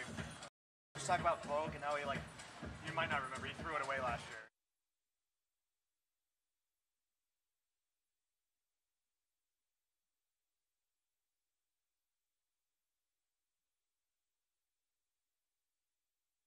All right, Austin, we are back here. We are live at the speed ring. Austin, how you doing, bud? Doing good, man. Doing good, getting hyped, feeling it? Oh, yeah. The Can Jam Subaru. This thing is a hot rod. So last year, this was the fastest car at the event. Richard Bogue walked away with $20,000 because the pricing structure was a little bit different last year. Yeah. 20 grand for running the fastest lap time, and actually fastest lap time ever recorded here at the time, here at M1 Concourse, because they don't really have a timing loop. So it's very rare that they bring an actual official timing system in like they do for speedrun. So earlier today, though, he ran a 102.398. So he has the whole track to himself right now. All the other drivers have said, hey, you know what? My car is either broken or I'm happy with my qualifying time. Really? Just receiving word that Andy Smedgaard's car blew a head gasket, blew a head, and unfortunately is not able to get it back together, man. at least for today. We'll see if he might be able to fix it tonight, but he might also just pack it up and head home. I'm gutted for that guy, because that was a really close battle last year. Yep. So it was one of those things that, you know, you feel bad for those guys. Andy's been putting so much time in getting that car prepped. And he actually went up to Canada to battle Richard Bogue last weekend and was only 0.2 of a second slower with a car that was kind of breaking up in the higher RPM range. So, but yeah, look at that drone shot as they chase Richard Bogue. Look at that. That looks awesome. That looks awesome. 102.398 so What far. we got coming in? Let's see what he's got. As he crosses the start-finish line, have to wait just a second for the timing to update. All right, so Richard Bogue throwing down here on the M1 Concourse. So 107.946 as he just getting warmed up right now. This guy's coming all the way down from Canada. So this is an international competition now. It is. We have a few competitors. I think there's 4 or 5 competitors from Canada that are down here right now for speedring. You can see just that really long straightaway there. God, the speedring Skycam team is doing absolutely amazing work here. God, that car just looks so planted. You don't see any body roll, hardly at all. Really so last year, Richard Bogue could have won his overall unlimited bracket, but unfortunately, we were talking about where the start-finish line was, got a little overzealous on acceleration, blew the braking zone, went off on the outside of turn 1, killing that lap, and was unable to advance to the next session after that. So he is back this year for some redemption. 104.696 for Richard Bogue. You can see his best lap so far, though, 102.398. Looks like he's still on it again for another flyer, trying to bring those lap times down a little bit further. He's already seated in the #1 spot for the unlimited round. So props to him for being out there, running through some tires, trying to run a fast lap for the crowd here at Speedring. Yeah, Bogue is humming right there. You talked about that small little rise there on that back section. He's been coming here into turn 9 in just a moment. He's over there just out of plain view. And here comes Bogue. Let's see what kind of time, like you said, a blazing fast 102. I think that 102.398 that he ran earlier today is the fastest lap that's ever been run here at M1 Concourse. I know it is, at least for Speedring. And without proper official timing being installed here at the track, it's hard to know. 103.963, one more second down. Is he going to go for another lap? That car looks amazing. I love the colors of that car. It looks like he shut it down and said the 103.963 this session is enough for me.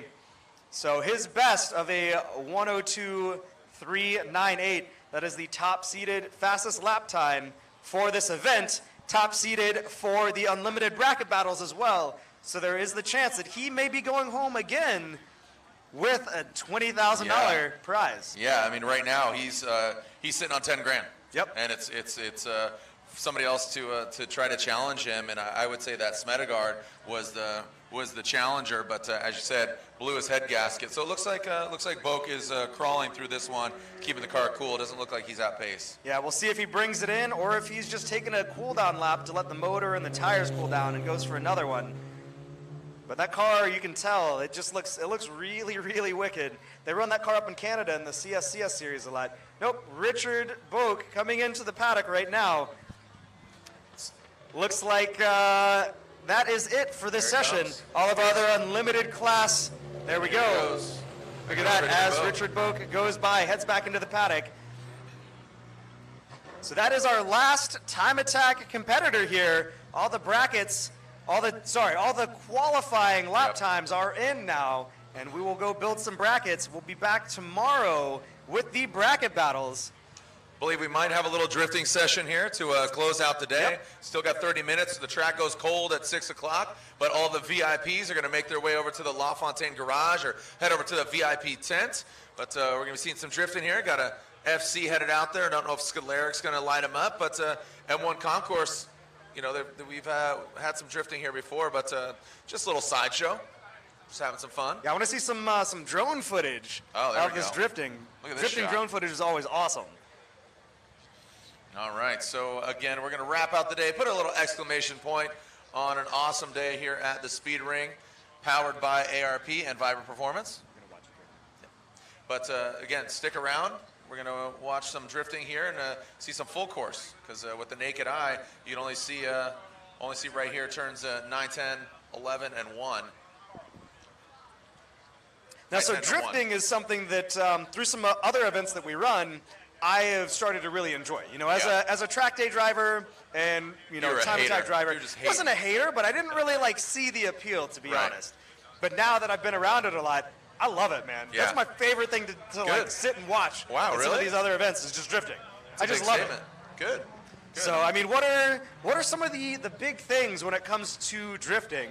Oh, it looks like we got our pace car out there, our little Daihatsu truck, our mini truck out there. Nick Swan, our drift lead for Speed Ring, in there, along, I believe, probably with Mike Cohn out there. I want to see that. I want to see some Manji out of that little tiny truck, man. Let's see the Daihatsu throw it in. Do a little faint entry. Just whip that thing. It might flip over. you go too hard into one of those corners and try to initiate that. That Daihatsu is gonna catch a tire and flip that thing right over. So what's that? I was going to say, for some of our spectators and people watching the live stream here that may not quite be in tune with what drifting is, give us just a quick, brief rundown. I mean, you pretty much know more about drifting than almost anybody. So this is your forte. Yeah, just I've been announcing the Formula Drift Championship for 15 years, so to have drifting here at the Speed Ring is awesome, just like a little taster, a little appetizer. But drifting's unlike any other motorsport because, as you said, you know, you're a purist, you're a racer, you race the clock, you race other, competitors. In drifting, it's subjective, so it's like freestyle motocross, like figure skating, and the criteria are line, angle, and style. Style's broken down into fluidity and commitment. Line, there's designated clipping points or zones, and then angle, that's drifting. That's getting the car sideways. So line, angle, style on such as today, like qualifying. Sounds like a good drift magazine name. Line, angle, style. That is a good one. Yeah, that'd be a good one. So line, angle, style, and basically on qualifying day, the three judges scrutinize each run.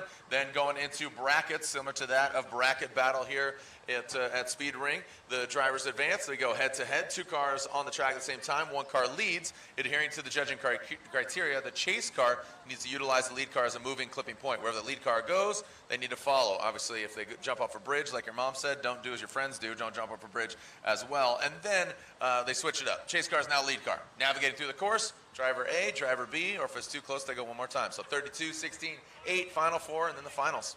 So. And there's an art to it. And you watch some of the in-car stuff from some of the pro cars. Yeah. These guys are so cool, calm, and collected. Yeah. Like, they make it look so simple. Yeah. Motivicity and a lot of their brands support a lot of the drivers. Magnaflow's out there, Borla's out there. So, in that space and Energy Innovations, a few of those companies support some drivers and some teams and some efforts. So it's definitely a growing sport. Exity Clutches, they're a long time sponsor of FD. So speaking of FD, there's a FC. don't know the power plant under the hood of this FCRX7, but some local Michigan drifters. Earlier we had Mike Scudleric, the Scud missile, but looks like he overheated, but he just runs water, and he'll hopefully be back out here. But drifting only today, so no drifting Only tomorrow. today, yep. Only today. All just bracket battle. We got to keep that track clean for all of the track battle competitors. All right, got a little bird's eye view there from the drone, and now throwing it in, that FC. That's definitely an LS. Yeah, That's definitely an LS in that thing. Yeah. I wasn't even paying attention to the audio, but yeah, that's definitely an LS. I'm going to go on a limb and say that's not a rotary. Sounds like the factory VQ. Hey, you know, if somebody wanted to get into drifting, Yeah. you know, what's the best way to get into drifting? Not running at just the high, like a high Right. level, but just to like go mess around. Obviously, probably rear wheel drive Yeah, car. rear-wheel drive Not for front wheel sure. drive car, rear wheel drive car. Yeah, rear wheel drive, get a limited slip differential, and some Or bucket weld seats. it. You could weld it too, You can right? weld it if you want to get cheap, you know, but get a LSD. It's just it's gonna, you know, teach you to be a better driver, more smoother driver. But yeah, rear wheel drive. You know, get a, you know, 240. They call it the drift tax.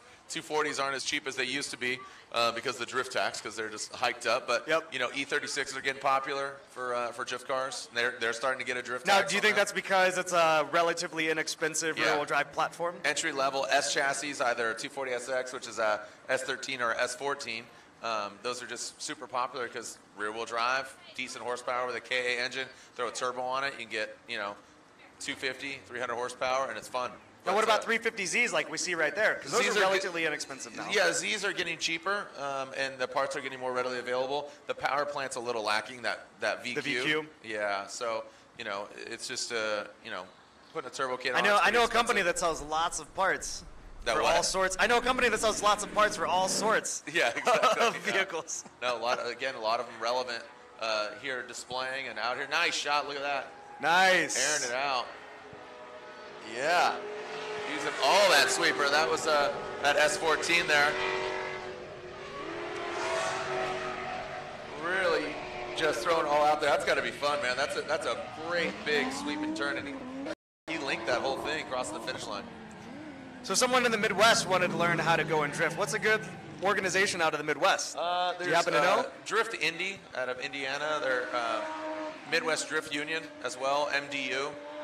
There's a few, you know, just kind of amateur sanctioning bodies all across the country. But I'd go to FormulaD.com. We have now, you know, we have Pro 2, which is aspiring drivers. There's drivers, you know, that are kind of doing both of them. Ryan Littoral, who's, again, he's sponsored by Energy Innovations, who's here.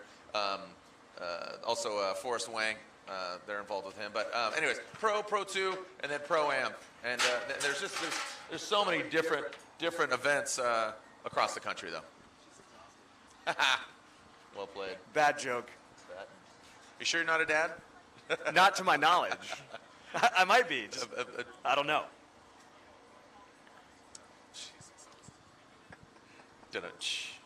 All right, so looks like it's cooling down a little bit here, both the weather and the track, but still some more tires to shred.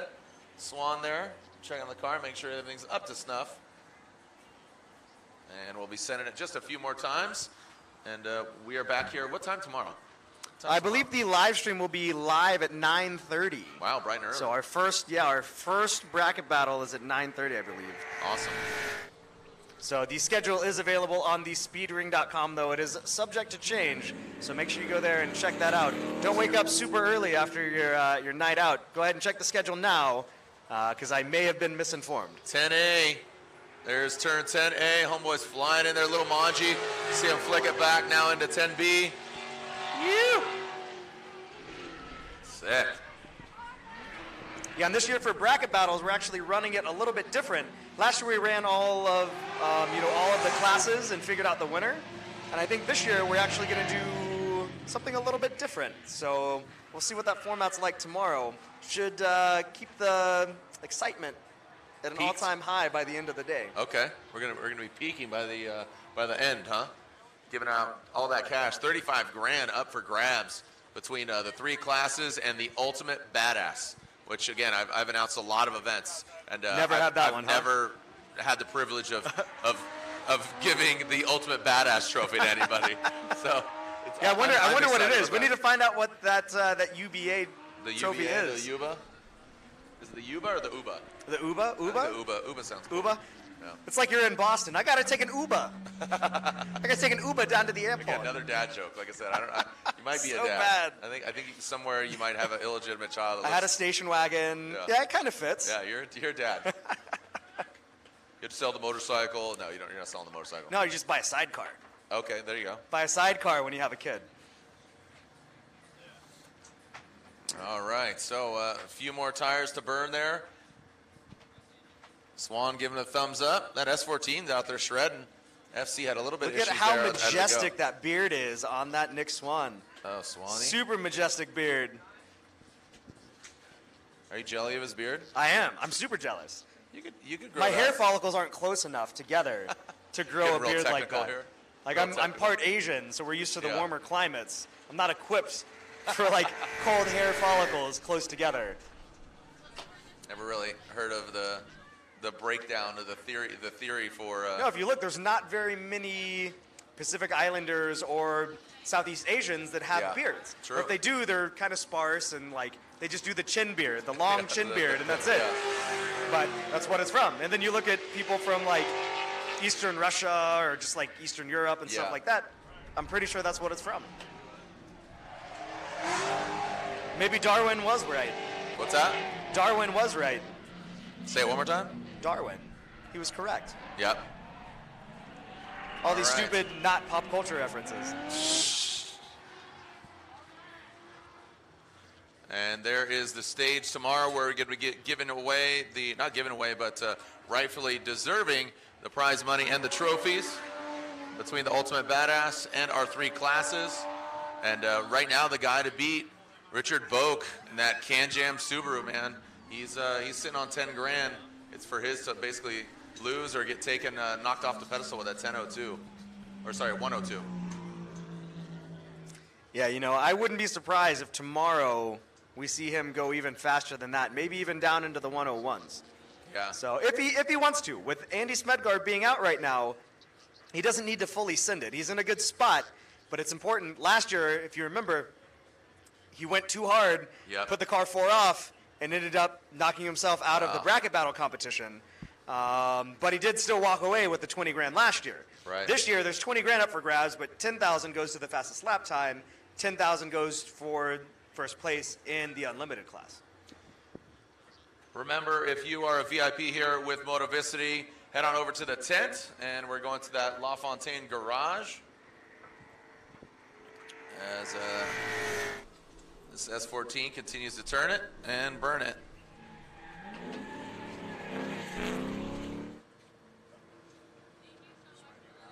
Yeah, so again, thanks for joining us out here at the Speed Ring.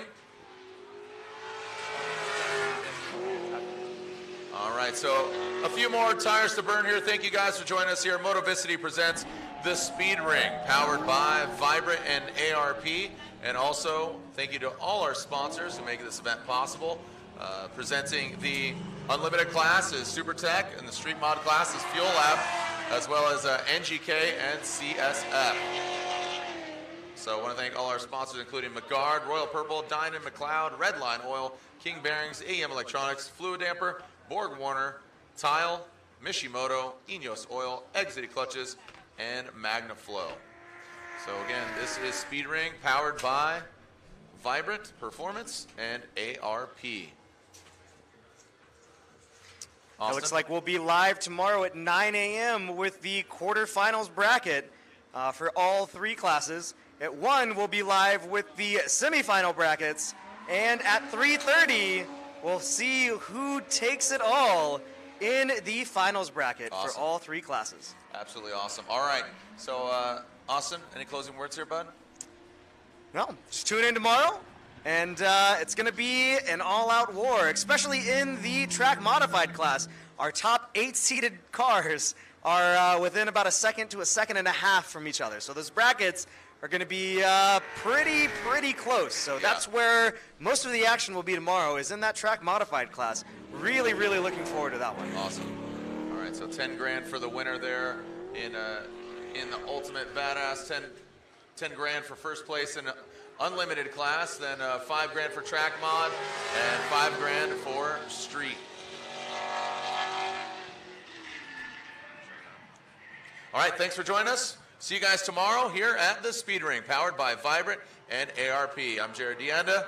I'm Austin Cabot. And we'll see you tomorrow. Send it.